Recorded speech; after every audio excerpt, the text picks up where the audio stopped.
Halo semua, Assalamualaikum. Perkenalkan nama saya Sylvia dari Stanenggolan dengan NIM 4402246534146 dari Program Studi Rekayasa Perancangan Mekanik Sekolah Vokasi Universitas Diponegoro. Kali ini aku akan memaparkan materi tentang sistem kontrol dari mata kuliah Teknik Otomasi dan Kendali. Stay tuned!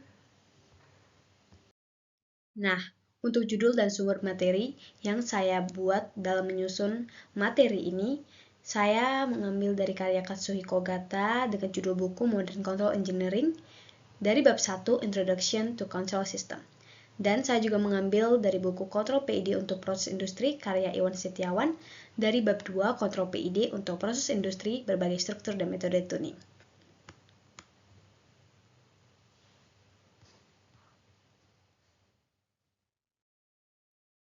Jadi, kita harus tahu dulu pengertian dasar dari sistem kontrol, feedback, dan PID controller.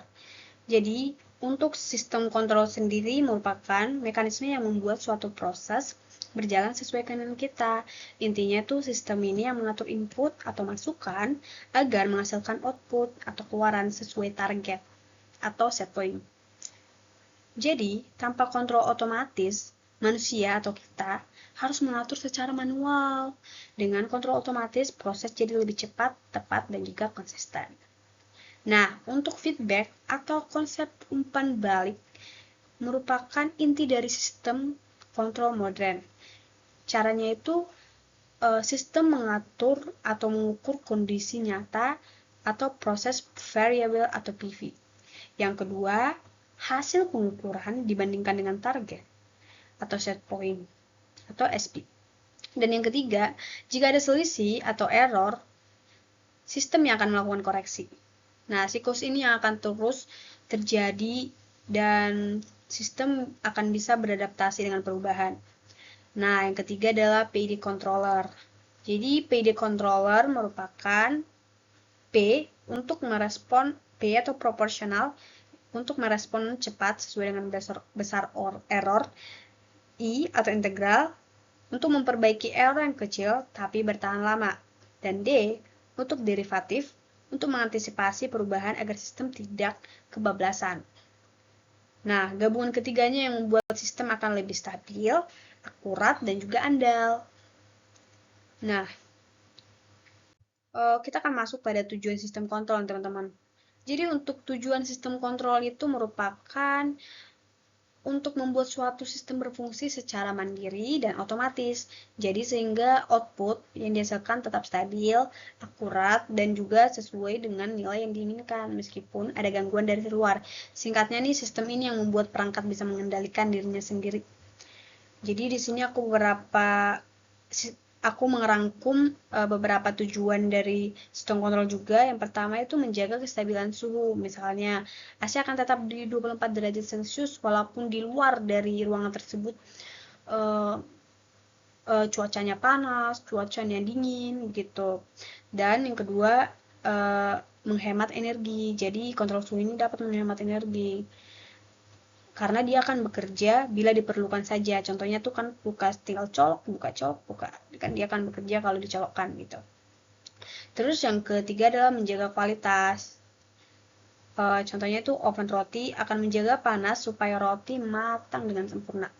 Lalu yang keempat, di sini tujuannya ada keamanan alat. Jadi sistem kontrol ini sangat berfungsi banget untuk mencegah overheating atau overcooling. Jadi contohnya itu radiator mobil. Lalu yang kelima untuk kenyamanan manusia. Jadi AC yang di kantor kita dapat menggunakannya karena bisa menjaga suhu ruangan yang nyaman dan membuat pekerja akan nyaman bekerja dan tidak akan resah karena kepanasan. Begitu teman-teman. Oke teman-teman, kita akan masuk pada komponen utama sistem kontrol. Jadi komponen sistem kontrol itu terbagi dari 5 ya, aku bikin di sini ada set point, ada kontrol output atau CO, ada proses variabel, ada error, dan juga equator. Jadi set point ini yang berarti adalah target suhu. Dan untuk kontrol output atau CO, maksudnya adalah sinyal untuk aktuator. misalnya katup. Dan untuk proses variabel atau PV itu yang berarti adalah hasil pengukuran sensor. Untuk error maksudnya adalah selisih SP dan juga PV. Dan aktuator yang bermaksud perangkat yang menyesuaikan proses, misalnya katup kontrol. Nah, di sini aku punya prinsip dasar PID, teman-teman. Prinsip dasar PID itu ya ada 3, yaitu proporsional, integral, derivatif. Jadi, proporsional yang bermaksud, maksudnya yaitu langsung memperbaiki error atau memperbaiki kesalahan secara langsung. Integral maksudnya untuk menghilangkan kesalahan jangka panjang, dan derivatif untuk memperkirakan perubahan agar sistem tidak terisolasi.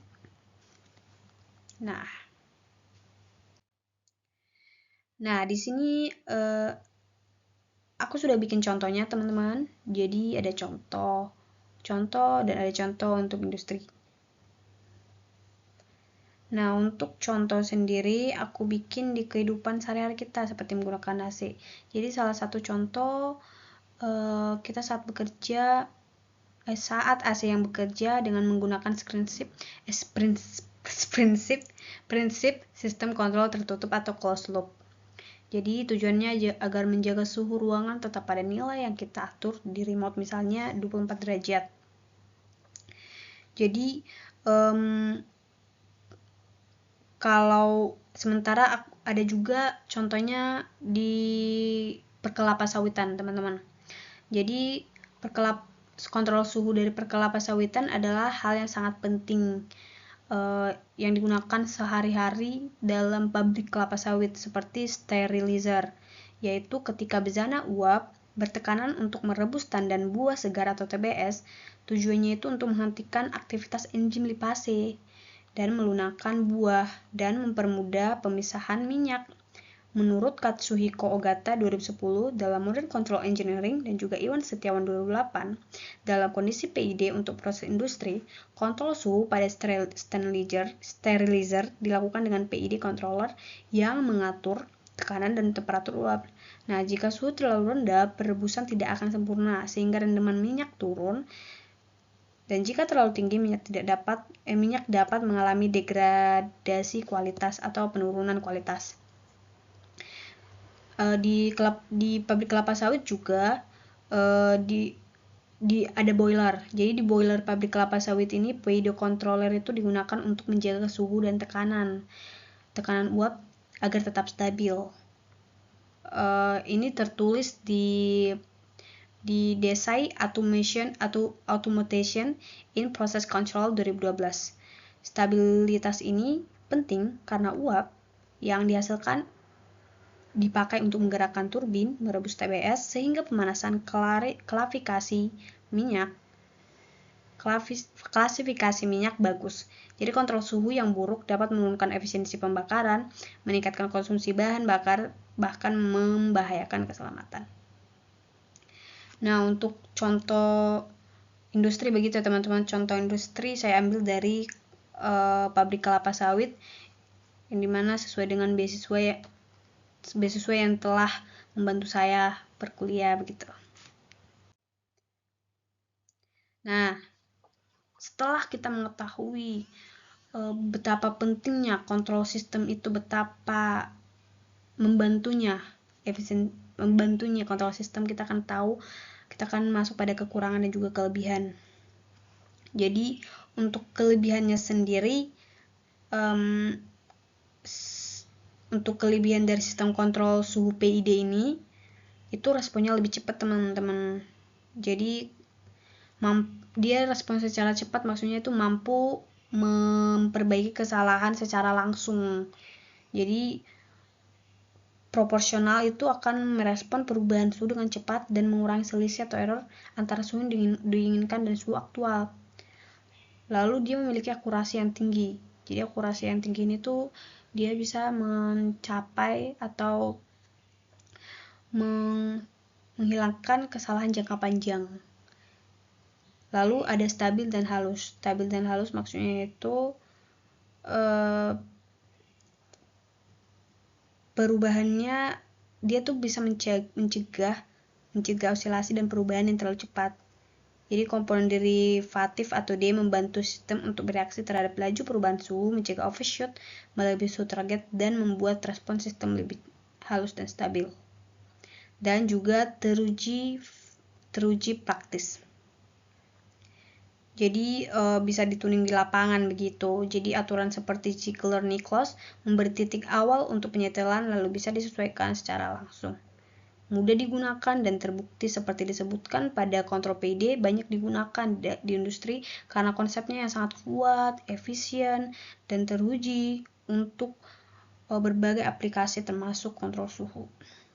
Nah, untuk kekurangan kontrol suhu PD itu apa sih, Kak? Gitu.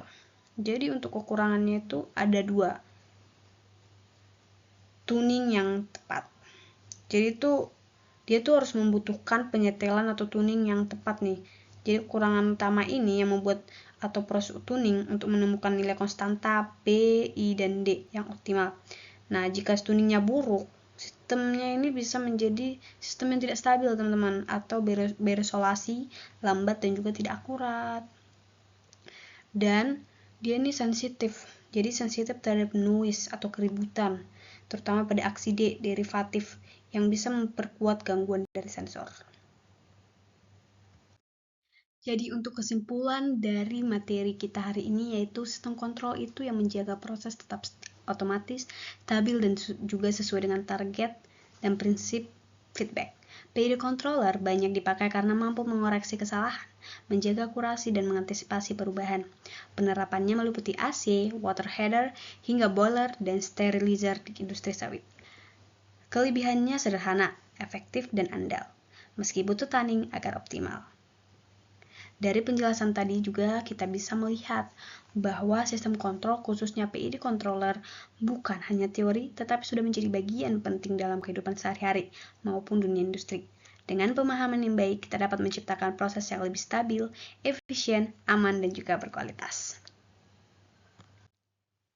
Semoga apa yang sudah saya sampaikan hari ini bisa menambah wawasan kita semua, dan juga saya berterima kasih atas perhatian dan juga kerjasamanya sudah menonton video saya ini. Jangan lupa like, subscribe, komen, dan share teman-teman semua.